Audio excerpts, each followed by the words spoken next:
여러분, 우리가 흔히 아는 저 거대한 배를 만드는 산업 있잖아요. 바로 조선업. 이 업계에서 지금 아주 조용하지만 정말 거대한 변화가 일어나고 있거든요. 오늘 이 시간에는 바로 그 변화의 핵심이 뭔지 한번 제대로 파헤쳐 보겠습니다. 자, 그럼 본격적으로 한번 시작해 볼까요?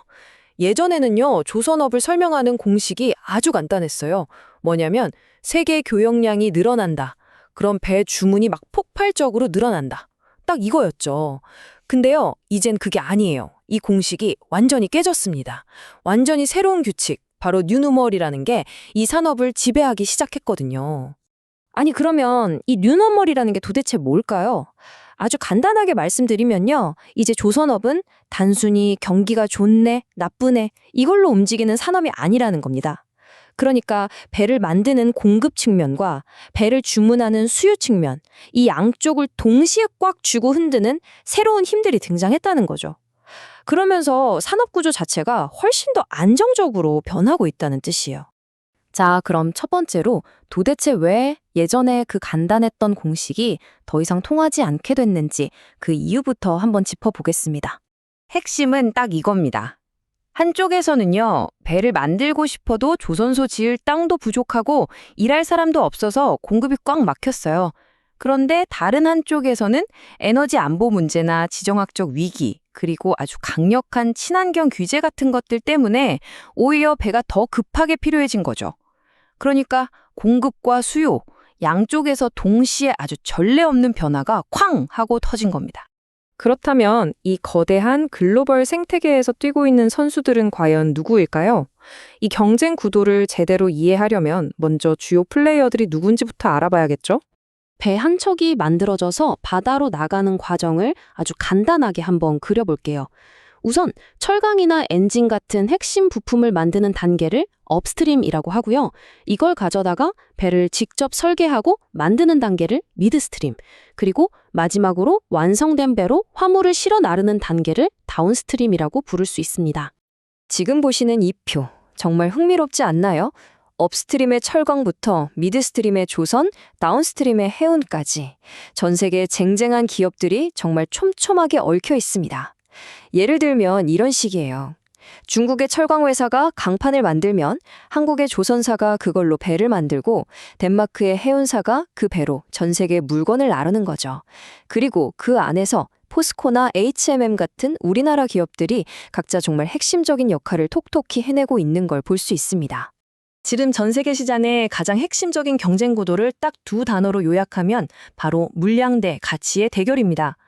중국은 엄청난 가격 경쟁력과 정부 지원을 무기로 범용 선박 시장을 말 그대로 싹쓸이하는 물량 전략을 쓰고 있고요. 반면에 한국은 아무나 따라할 수 없는 압도적인 기술력으로 LNG 운반선 같은 초고부가 가치 시장을 꽉 잡고 있는 가치 전략을 펼치고 있는 거죠. 한국의 이 가치 전략이 얼마나 대단한지를 딱 보여주는 숫자가 바로 이겁니다. 70%. 이게 뭐냐면요. 조선 기술의 정점, 최고봉이라고 불리는 LNG 운반선 있죠? 그 시장에서 우리나라가 차지하는 점유율입니다. 이건 그냥 많이 판다 수준이 아니에요. 다른 나라가 감히 넘볼 수 없는 기술의 벽, 즉 기술적 해자를 쌓았다는 의미입니다. 자, 이제 오늘 이야기의 가장 핵심적인 부분으로 들어가 보겠습니다.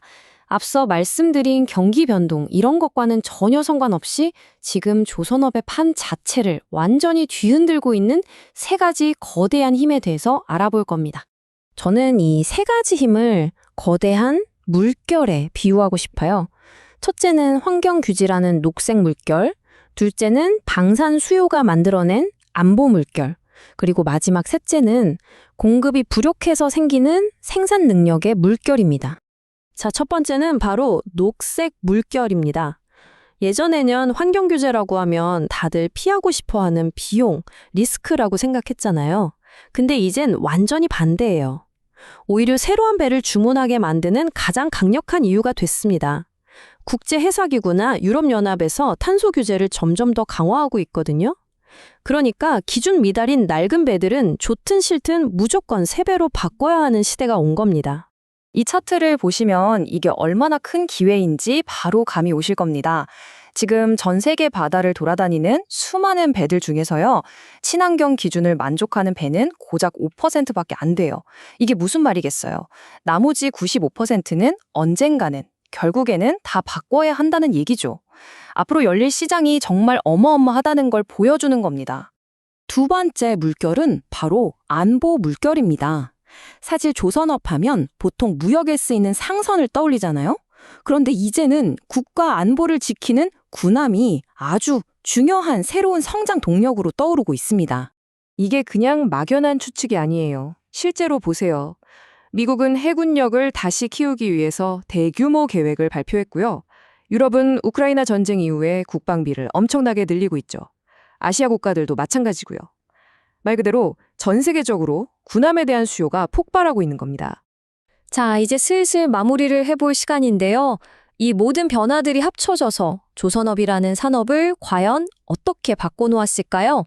저는 이 문장이 새로운 조선업의 정체성을 가장 잘 설명해준다고 생각해요. 조선업은 더 이상 단순한 제조업이 아니다. 산업, 에너지 인프라, 그리고 국가 안보가 결합된 하나의 복합체다. 그러니까 이제 배를 만든다는 건요, 단순히 물건을 만드는 걸 넘어서서 한 나라의 에너지와 안보까지 책임지는 그런 복합적인 산업이 됐다는 뜻입니다. 그래서 오늘 이야기의 핵심, 딱 하나만 기억하셔야 한다면 바로 이겁니다. 예전처럼 경기에 따라서 천국과 지옥을 오가던 예측 불가능했던 조선업의 붐 앤 버스트 사이클은 이제 저물고 있다는 것. 그리고 그 빈자리를 훨씬 더 안정적이고 구조적이면서 또 전략적으로 아주 중요한 새로운 수요가 채워나가고 있다는 사실입니다. 더 친환경적인 무역과 더 강력한 해군력, 이 두 가지를 동시에 요구하는 세상에서 과연 누가 미래의 바다를 지배하게 될까요? 이 질문을 여러분께 던지면서 오늘 이야기를 마무리하겠습니다.